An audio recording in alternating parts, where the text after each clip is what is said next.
자, 여러분 반갑습니다. 계속해서 이런 사람 만나지 마세요. 유영만 교수님의 책을 통해서 책에서 배우는 생존 전략 두 번째 시간으로 진행하도록 하겠습니다. 지난 시간에는 이런 사람 만나지 마세요라고 말씀드리면서 첫 번째 귀 막힌 사람, 귀가 꽉 막힌 사람, 두 번째 책 읽지 않는 사람, 그리고 세 번째가 운동하지 않는 사람, 그리고 네 번째가 뭐였죠?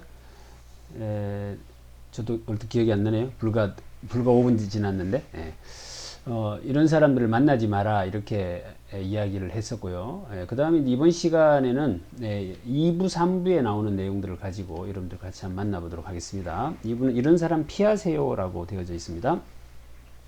어떤 사람을 피해 다녀야 하느냐라는 것입니다. 이분이 이제 우리가 만나지 말아야 한다라는 거하고 피해야 한다라고 하는 것에서 보면 우리가 이걸 리스크 매니지먼트의 관점으로 보면 조금 더 적극적이어야 한다라는 것이죠. 그러니까 아예 피해 다녀야 할 정도로 봐야 되는 사람들이다 이렇게 이야기를 하는데, 이분이 이렇게 이야기합니다. 도전을 하기보다는 현실에 안주하는 사람을 만나지 마라 이렇게 언급하고 있습니다.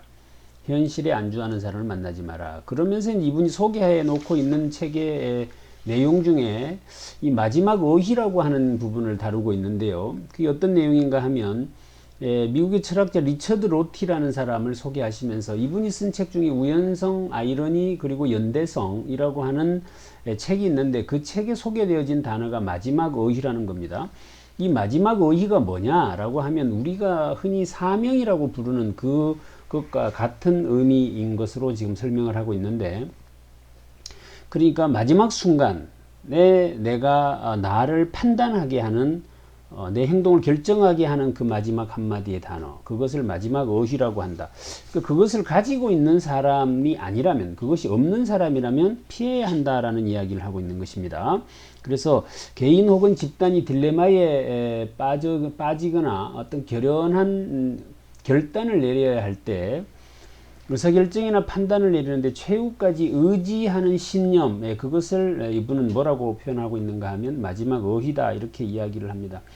그래서 마지막 어휘는 보통 의식 아래에 있다고 이야기합니다. 그렇기 때문에 삶이 흔들릴 때 표면 위로 솟아오른다. 죽음과도 맞바꿀 수 있는 결연한 어휘다 이렇게 표현을 하는 것이죠. 지금 이제 위기 상황이 오면 어떤 결단을 내려야 할 때 무엇을 기준으로 결단을 내려야 할 것이냐에 대한 고민들이 생겨날 텐데요. 이럴 때 우리는 이 마지막 어휘를 한번 떠올려 보자. 내가 궁극적으로 이 세상을 어떻게 살려고 했느냐 라는 어떤 기준을 가지고 있는 사람은 지금 같은 어려움이 와도 크게 흔들림이 없을 터인데요. 그게 없는 사람은 이제 이 사람 말 들으면 저 사람 말이 맞고, 또 이 사람 말이 맞고 저 사람 말 들으면 저 사람 말이 맞고, 이렇게 해서 굉장히 부하내동하는 일들이 이제 반복되어지는 것인데, 그러면서 이제 소개해 놓고 있는 것이 간디에게 마지막 어휘는 비폭력이었다, 부처에게는 자비였고 공자에게는 인이었다, 그리고 스티브 잡스에는 혁신이었다 이렇게 이야기를 합니다. 그러면서 뭐 또 플라톤에게는 이데아였고 데카르트는 실존이었다, 뭐 이런 개념으로 쭉 이제 이것을 흔히 우리는 이제 범주다 이렇게 이야기를 하죠. 범주. 나는 세상을 어떤 범주로 해석하고 있느냐라는 것인데, 이 마지막 어휘를 가지고 있는 사람, 그 사람이어야 결국 뭐 한다? 도전할 수 있다라는 것입니다. 이것이 없는 사람은 현실에 안주할 수밖에 없다라고 이야기를 하면서 이런 문장을 써놓고 계시죠. 책 속에. 인간의 한계는 몸으로 도전해 봐야 알 수 있다 이렇게 이야기를 하고 있습니다. 그러면서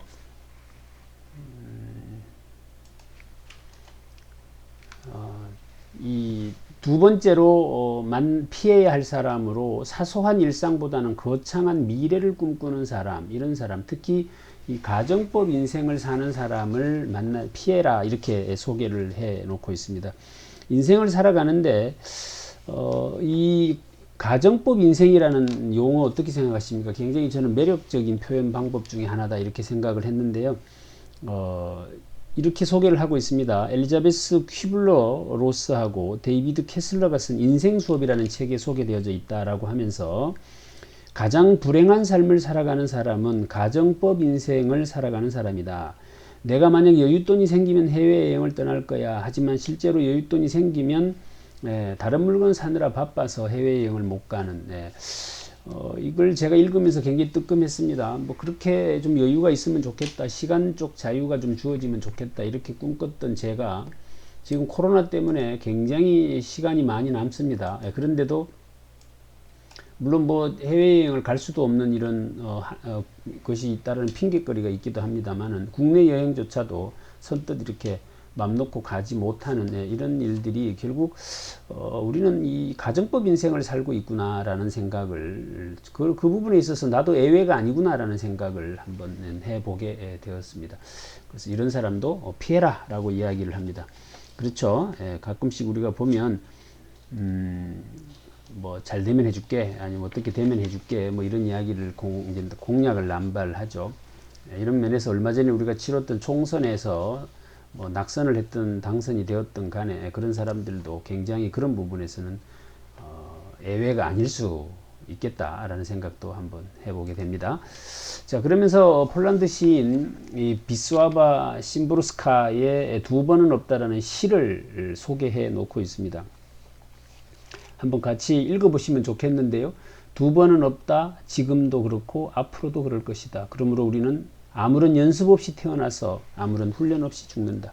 반복되는 하루는 단 한 번도 없다. 두 번의 똑같은 밤도 없고 두 번의 한결같은 입맞춤도 없고 두 번의 동일한 눈빛도 없다. 라고 되어져 있는 이 시, 우리가 기억을 한번 해보신다고 치면 좋겠다는 생각이 듭니다. 자, 3부에는 뭔가 이런 사람이 좀 되세요 라고 하는 내용으로 소개가 되어져 있는데요. 처음에도 말씀을 드렸습니다만 이런 사람 만나지 마세요 라고 하는 이야기는 내가 중심이 되었을 때는 그럴 수 있지만 다른 사람이 볼 때는 내가 그 대상자가 될 수도 있다라는 부분에서 자유롭지 못한 것이죠. 3부 뭔가 다른 이런 사람이 되세요 라고 하면서 소개해 놓은 내용이 결국 뭔가 다른 사람이란 어떤 사람을 우리는 뭔가 다르다라고 이야기하느냐 라는 부분에서 진정성을 가진 사람이 되어야 한다라고 소개를 해 놓고 있습니다. 진정성.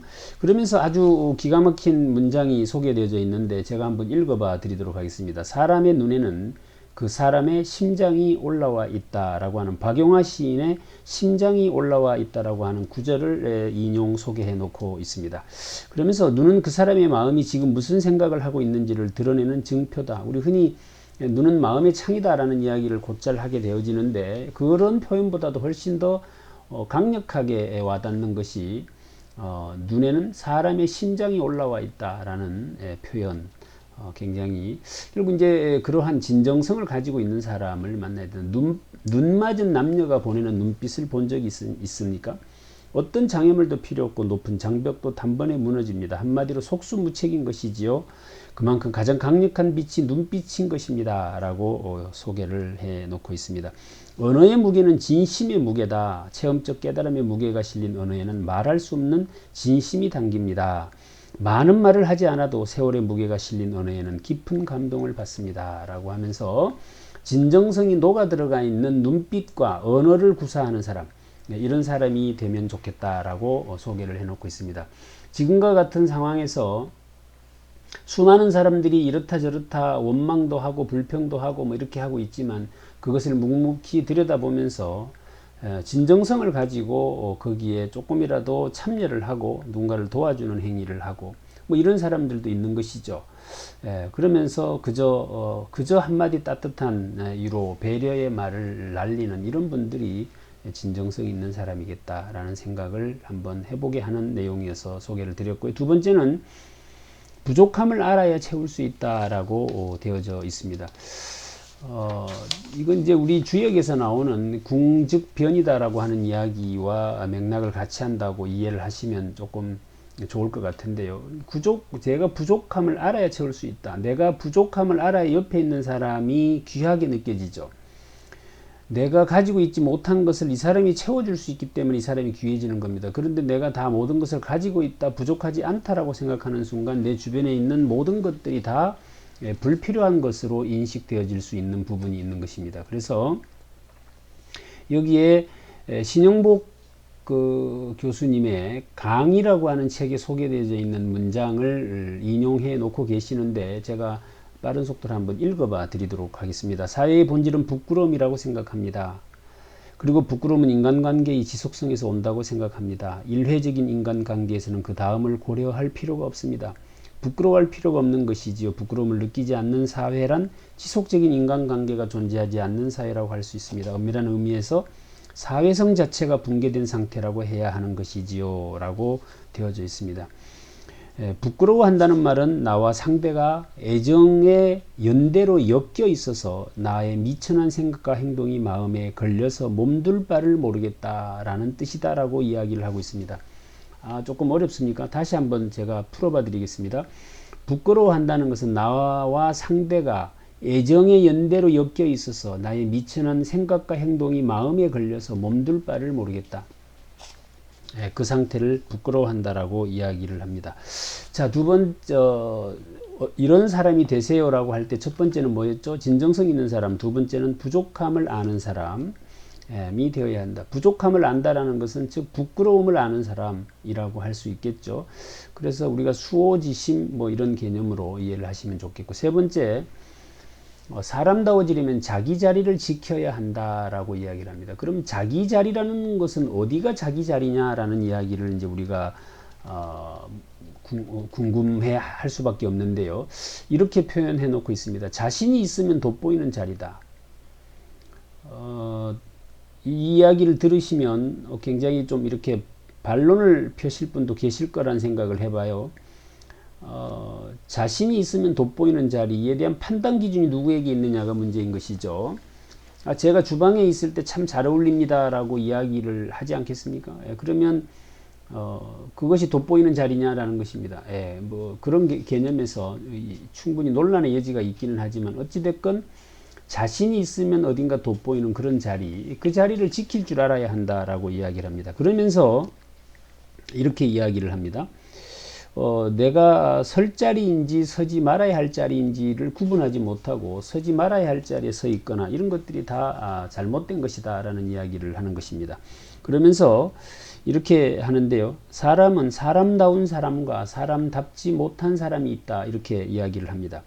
이 두 가지로 구별된다는 겁니다. 사람답게 사는 사람은 자신이 사랑하는 일을 하면서 그쪽으로 자신도 모르게 끌리는 사람이고, 사람답지 못한 사람은 자신이 사랑하는 일과 정반대 방향으로 끌려가는 사람을 말한다 라고 이야기를 합니다.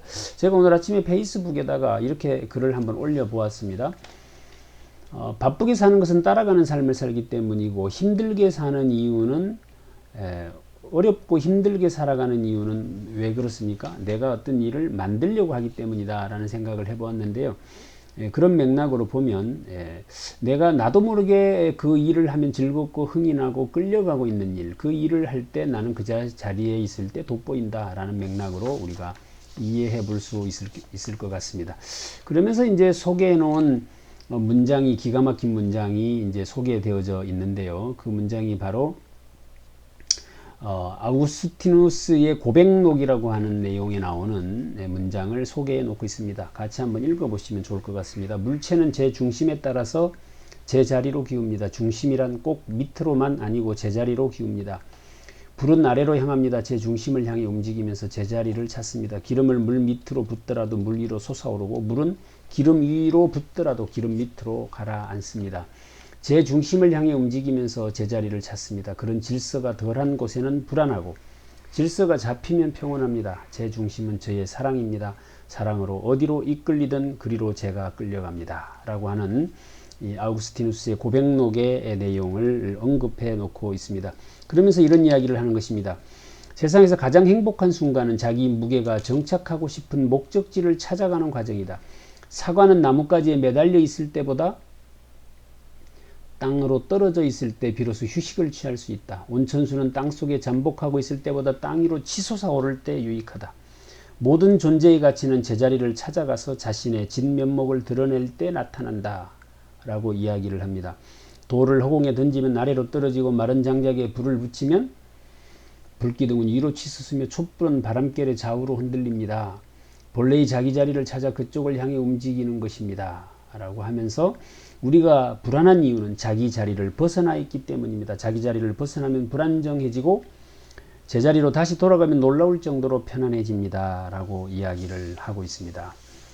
그래서 우리가 이 자기 자리, 자기가 어울리는 자리에 서 있는 사람이 되어야 한다. 자기 자리를 지켜야 한다라는 이야기를 하고 있는 것입니다. 그래서 우리가 누가 봐도 그런 자리에 서 계신 분들을 보면 아름답죠. 그런 맥락에서 지금 굉장히 뭐 여러 가지로 이렇게 좌충우돌하고 있고 어려운 지경에 있습니다만, 이럴 때일수록 나의 중심을 제대로 잡아가는 이런 노력들도 필요하겠다. 결국 이렇게 해야 한다가 아니라 이렇게 하려고 노력한다라는 관점으로 이런 내용들의 책을 우리가 접해보면 부담감도 없을 것 같고요. 이 중에 하나라도 우리가 잠시 느끼는 것만 해도 독서는 의미가 있다. 저는 이렇게 생각을 합니다. 이렇게 해서 책에서 배우는 생존 전략 두 번째 시간으로 만나지 말아야 할 사람에 대한 내용의 유영만 교수님의 책을 가지고 같이 한번 만나보았습니다. 그래서 이런 사람 만나지 마세요 라고 하는 책 여러분들 기억하시고 시간 되시는 분들은 한 번씩 접해보시면 좋겠습니다. 여러분 고맙습니다. 지금까지 최병철이었습니다.